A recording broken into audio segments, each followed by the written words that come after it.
হয়তো এটা অ্যাক্সিডেন্টের রূপ দেওয়া হয়েছে, কিন্তু আমার বাইরে এরা মার্ডার করছে। আমার ভাই নিজে কইছে গাড়িতে খারারে দেখছে, আমার সাথেও ভিডিও করলে কত হয়েছে। আমার ভাই আমার জামাই গেছেন বার হইয়া, ফোন দিছে জানি না, ফোন দেওয়ার পরে বার হইয়া গেছেন। যাওয়ার পরে আমরা খবর পাইছি অ্যাক্সিডেন্ট হয়েছে।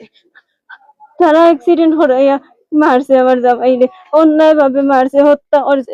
আমার জামাই হত্যার বিচার চাই আমি। আমার অল্প বয়সে বিধবা বানাইছে, আমার 10 মাসের বাচ্চা তিন বানাইছে। আমি আদালতের কাছে নিয়ে বিচার চাই। আমি আমার বাচ্চার হত্যার বিচার চাই। আমার বাচ্চার হত্যার বিচার চাই। 3টা থেকে আমার ফোন দিছে আমার ভাইয়ে। তখন আমি আমার বাচ্চা লইয়া মেডিকেল থেকে আইছি, ওই সময় ফোন দিছে। ফোন দেওয়ার পরে কইছে তার পিছন মানুষ লইছে একটা গাড়ি, পিছনে ট্রাক আছে, ট্রাকের মাঝে মানুষ কয়েকজন দেখা যায়। আমি আবার তারা কইছি যে তুই একটা সাইড লেগে যা। কইছে আমার কথা বুঝতে চাও না কেন? আমি ও সাইডে দিয়ে যাই, আবার ও সাইডে দিয়ে যাই, যে সাইডে দিয়ে যাই ওই সাইডে আমার গাড়ি আমার সাইডে যায়, খালি এই সাইডে মানুষও নাই কেন? ও আমি কইছি তাড়াতাড়ি করে চালু করে যা। আবার আবার মাত বন্ধ হয়ে গেছে, কত সময় পরে আবার মাত চালু হয়েছে।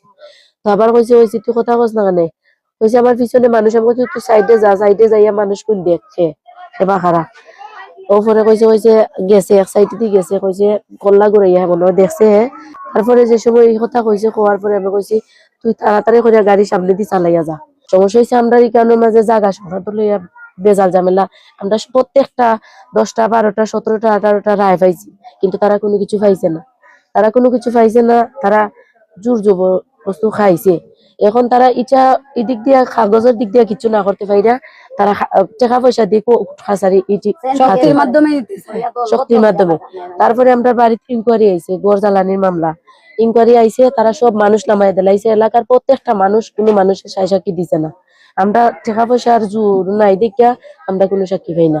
অথচ তারা বাইরে থাকি টাকা পয়সার জোর দিয়ে সবকিছু করাইলায়, তা না তো পর্যন্ত কোনো কিছু রাখে না। ওটো পর্যন্ত আমরা চিচাই থাকি।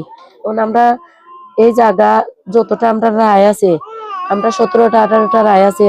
তারপরে এর আগে ও যে বর্তমান যে সময় হয়েছে মার্ডার একটু আটকানো, ও জায়গার রায় হয়ে আইছে। ওই সময় তারা যে সময় দেখছে যে আবার আর লিছে, ওই সময় তারার বাইরে মারামারি কইরা তারা বাইরে সেট মারছে, তারা ভাই মরছে। যে বেটির ফুয়া মরছে, বেটি নিজে কইছেন আমার দবিরে মারছে না, দবির হইছে দেওরের ফুয়া, আমার দবিরে মারছে না, আমার ফুয়ায় মারছে গো। আর বেটির ফুলিরে ফাঁসাইছে। ও বেটিরে ইনজেকশন দিয়া তারা ঘরের ভিতরে ফালাই রাখছে। তারা আমরা লোক কথা কইতে দিছে না, বা সাংবাদিকের সামনে কথা কইতে দিছে না, কইছে অসুস্থ মানুষ। এখন আমার বোনের জামাই সাজাটা হার পরে, বোনের সাজাটা হার পরে এখন দেখা যায় আমার ভাই যেগু চালকদার, বাড়ির চালকদার, আমরা বাড়ির চালকদার ওগুটা মাই দিছে। এখন বাপ আর ভাই ছোট একটা, এরার কোনো নিরাপত্তা নাই। আমার ভাইয়ের ফোন চেক করলে পাইবা। আমার লাস্ট আমার লগে কত হয়েছে, আমার লগে ফোন 3টা থেকে 4টার ভিতরে ফোনটা পাইবা। আমার ভাইয়ের এই টাইমে যে ফোন দিছে বা কথা কইছে কিন্তু তদন্ত করলে পাইবা না নি। তারপরে আবার আমার ভাই এর আগে 4-5 দিন আগে কি ফোন দেয় আমার পিছনে 4 নম্বর বাজার থেকে আইতে পারাম না, আমি 4 নম্বর বাজার থেকে আইতে পারাম না, তোমরা আমারে ফাটাইয়া দাও। আমি ডরাইরাম, আমার পিছনে মানুষ আছে। আমি বলছি তুই ডরাইস না, তুই বাড়ি থেকে আপাতত বার হইস না। আর আম্মা ওখানে আসুন মেডিকেল আসি, তো এর লাগিয়ে কইছি যে 1 বা 2টা দিন রাখবো, পরে আমি দিলাইবো ফাটাইয়া। যেদিন আমার ভাইয়ের ওটা হয়, ওই দিন সকাল থেকে আমার ভাই ফোন দেয়, আমার বোনের লগে ফোন ভিডিও কলে মাতে, সবার লগে ফোন মাতে। তারপরে খালি এক মাস হইব রানিং। আমার ভাই বাজারও গেছে সাতো, আর একটা দরকারে তার এইখানে 2টা সিএনজি বইরা কিছু পয়েন্ট মানে অ্যাটাক করছে। পয়েন্ট কিন্তু আমরা এলাকার না। আমার ভাই জান বাঁচাইতে আমার ফুফাতো ভাই, আমার সাথে আর কি, তার ছোট, মানে আমার ভাই তার ছোট। এখন দেখছে ভাই ওরকম কিছু মানুষ আমার ফলো করে, আমি কিতা করতাম। কইছে তুই কয় আছ বলে, আমি কৌটার সাথে আছি, তুই কেন একটা দোকান তাক আমি আইরাম কইয়া তার লগের 2-3 জন লইয়া গিয়া তারপরে আমার ভাই এখান থেকে লিয়ে আসছে। তারা যাওয়া মাত্র এরা ফলাই গেছে এখান থেকে।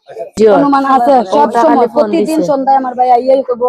আমার ভাই ইদানিং বাজারে যাওয়া বন্ধ করে দিছে, 4 নম্বর বাজার এই যে কেন, অথচ এখানে আমার ভাই যাইতে রাজি হয় না। এরা মানুষে ফলো করে, তার জানের ওই পথে জানের বয়ে বাজারে যাইতে রাজি হয় না। দিনের দিন আমার অত্র এলাকার মানুষ সাক্ষী আছে, মাঝে মধ্যে যাই ওই দোকানও কিছু সময় বয়ে সময় কাটাই আহে, বাজারে যাইতে রাজি হয় না। তার পিছনে মানুষ লাগাই। তারে আমি 2 দিন রাজমিস্ত্রির একটা কাজে আমি নড়াই পাঠাইছিলাম। তারে এখানে কাজের ক্ষেত্রেও তার লগে 2 জন মানুষের খুব মানে সমস্যা করছে। হে খাত চাইরা ইচ্ছে জানের বয়ে আপনি চাইলে ওই কন্ট্রাক্টর মাথায় রাখতে পারেন হে খাত চাইরা চাইরাম বলতে আমরা আইনের গেছে বা আমরা দেশের প্রধানমন্ত্রী গেছে আমরা একটাই অনুরোধ আমার বাইরের সূক্ষ্ম বিচার চাই আমরা আমার বাইরে মার্ডার করা হয়েছে পূর্ব পরিকল্পিত ভাবে আমার বাইরে মার্ডার করা হয়েছে কারণ মূল উদ্দেশ্য হয়েছে এই জায়গা সম্পত্তির বিষয় এর আগে থেকেও এরা সবসময় আমার বোনের মামলা শুরু হয়েছে থেকে এরা সবসময় হুমকি দামকি দিছে যে আগে আমার বোনের জামাই ক্যাপচার করব তারপরে আমার ভাই উঠাই লিব কারণ আমার এই ভাইটাই কিন্তু এখন আমার ফ্যামিলির চালকদার আমরা বোনেরা শ্বশুর বাড়ি থাকি আমরা নিজের বাড়িতে বাবার বাড়িতে থাকি না তখন এই দুই ভাই নিয়ে বৃদ্ধ মা বাবা ভাইটা কিন্তু এটা ছোট হ্যাঁ সংসারের চালকদার এখন এরা সরাইলিস আমার পুরো ফ্যামিলি ক্যাপচার করে লিস আমার ফ্যামিলি তার কেউ মারা লাগতো না সবাই এমনিতেই ভাঙ্গা পড়ে গেছে আমার ভাইয়ের অসম্পূর্ণতায় আমার ফ্যামিলি পুরো ভাঙ্গা পড়ে গেছে তার উদ্দেশ্যই আছিল আমার ভাই আমার বোনের জামাই ক্যাপচার করে লিছে যেদিন 30 তারিখ কোর্টের রায় হয়েছে আমি ওই দিন সরজমিন এখানে আসিলাম তখন উনি এখান থেকে বাইরে আমার বড় বোনের একজন বাসুর আছিল ওই মামলার আসামি তো উনারা জড়াইয়া ধরছে ধরে জিজ্ঞাসা কিতা রায় হয়েছে আমি শুনছি বড়ি দিছে বরাবর কইছে যতটুক বরবার বরিছে এখন বাকিটা বরবার ফালা 30 তারিখ কথাটা কইছে গত 2 তারিখ গতকালকে আমার বাইরে এখানে ট্রাক অ্যাক্সিডেন্টে আমার বাইরে হয়তো এটা অ্যাক্সিডেন্টের রূপ দেওয়া হয়েছে কিন্তু আমার বাইরে এরা মার্ডার করছে আমার ভাই নিজে কইছে গাড়িত খারারে দেখছে আমার সাথেও ভিডিও করলে কথা হয়েছে আমার ভাই কইছে গাড়িত খারারে দেখছে এমনকি আমার ব্যাক ক্যামেরায় দেখাইছে ও হ্যাঁ আমি আমার বাইরে কইছি যে আমার হাজবেন্ড শিমুলতলা আমি আমার বাইরে কইছি যে হয়তো তাইনের সাথে আমার রাগ গুসা চলে তোর লগে তো আর কিছু না তুই তাইনরে ফোন দে দিয়া তাইন তোর এখান থেকে রিসিভ কথা সরাইতা এখান থেকে হ্যাঁ ফোন দিছে আমার হাজবেন্ডে কোথায় 5 মিনিট আমার সময় দে তুই যেখানে আছো ঠিকানো থাক আমার ভাইয়ে ভাবছে যে আমরা দুইটা রাস্তা কিন্তু ওই ব্রিজের চত্বরের দিকে একটা রাস্তা আর এদিকে ফায়ার সার্ভিসের এদিকে একটা রাস্তা হ্যাঁ ভাবছে ফায়ার সার্ভিসের এদিকে আমার হাজবেন্ড আইবা চাইছিল এখান থেকে একটু আগুয়াইবো ওই আগুয়ানির উদ্দেশ্যে আমার ভাই সাইকেল লে বাড়িছে এখানে আমার বাইরে মারা হয়েছে আমার ভাইয়ের ছবিগুলো আপনারা দেখুন আমার ভাইয়ের ভিডিও গুলো দেখুন গাড়ি গেছে কি গাড়ি কেউ ধরতে পারছে না কারণ এখানে কোনো লোকজনই ছিল না আর আমার কাছে কইছে যে আমার একটা হাত দিয়ে কয়েকজন মানুষে ফলো করে আমি যদি তোমার ব্যাক ক্যামেরায় দেখা খেয়ে আমি দেখি অথবা তুই দেখ আমি দেখছি তুমি দেখো কই আমার ভাই আমার কইছে যে আমার আর পাইতাই না আমার জীবন শেষ আমার মাফ করে দিও আর আমার লাগি তোমরা খান্দা কাটিও না তুমি আমারে কইছে যে তুমি আমার মা বাপ সামলাই আমার বাড়িটাও তুমি আমার মা বাপ সামলাই আমার বাপ ঠিকটা নয় আমার বাপ প্রথমত হার্টের রুগী আর যখন আমার এই সমস্ত দুর্ঘটনা আমার বাপ থাকতা নাই আমার মৃত্যুর খবর শুনলে আমার বাপ বাঁচতে নাই আমার বাপ বাঁচানোর দায়িত্ব তোমার আমার ভাইয়ে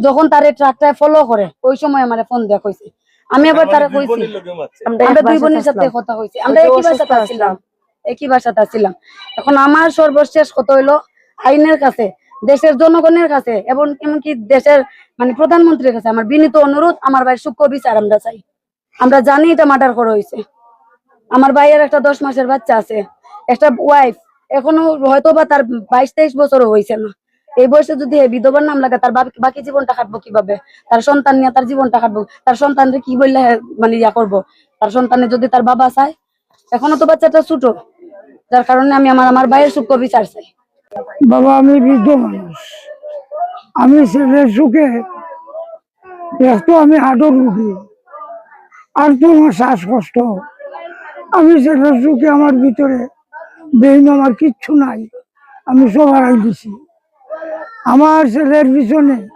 বহুদিন থাকি এরা পরিকল্পনা করে আমার ছেলে ইয়া বাড়িতে হয় আব্বার আমার পিছনে মানুষ লাগিয়েছে আমি বাঁচতাম না আমার এইটা বাঁচতে দিত না ও আব্বা আমারে যদি মারিলে তোমার কি হইব তোমার উপায় কি হইব তুমি একবার আমারে যুক্তি দাও বলে রেখো তুমি বার্তাকে যাইও না তুমি হাঞ্জার আগে যেন যাও হাঞ্জার আগে বাড়ি চাইও এগুলা ও উপাটা আমার রাস্তাঘাটে চলতে পারে না বাজারহাটে চলতে পারে না তারা টকল দেয় আমার বাচ্চা মারি দিত টকল দিতে দিতে দিতে দিতে খাই গিয়ে আমার বাচ্চাটা একবারে জীবনের মতো ঘুম পাতাইল